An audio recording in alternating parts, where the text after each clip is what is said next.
গ্রাম আদালতের জরিমানার সীমা ৭৫,০০০ টাকা থেকে বাড়িয়ে ৩ লাখ টাকা পর্যন্ত করার বিধান রেখে গ্রাম আদালত বিল পাশ হয়েছে জাতীয় সংসদে।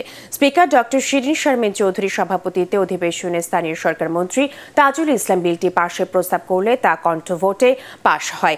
এদিকে সংসদের সাধারণ আলোচনায় অংশ নিয়ে প্রধানমন্ত্রী শেখ হাসিনা বলেন, তত্ত্বাবধায়ক সরকারের -2 ফর্মুলার সময় অনেকের রক্তচক্ষু উপেক্ষা করে জনগণের জন্যই স্বদেশ প্রত্যাবর্তন করেছে। বাংলাদেশকে এগিয়ে নিতে প্রত্যয় ব্যক্ত করেন প্রধানমন্ত্রী।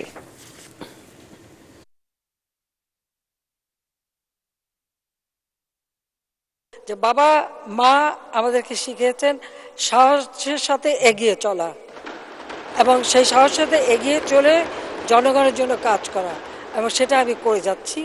এবং এর জন্য আমার দেশবাসীর প্রতি আমার কৃতজ্ঞতা জানাতে আমি উঠেছি, যে আমি আমার দেশের মানুষের প্রতি আমার কৃতজ্ঞতা জানাই যে আমার আর কিছুই ছিল না, বাবা মা ভাই সব হারিয়ে একমাত্র দেশের মানুষই আমার একমাত্র শক্তি এবং প্রেরণা। আমি সেই শক্তি নিয়ে এগিয়ে যাচ্ছি এবং বাংলাদেশ এগিয়ে যাচ্ছে, বাংলাদেশ এগিয়ে যাবে।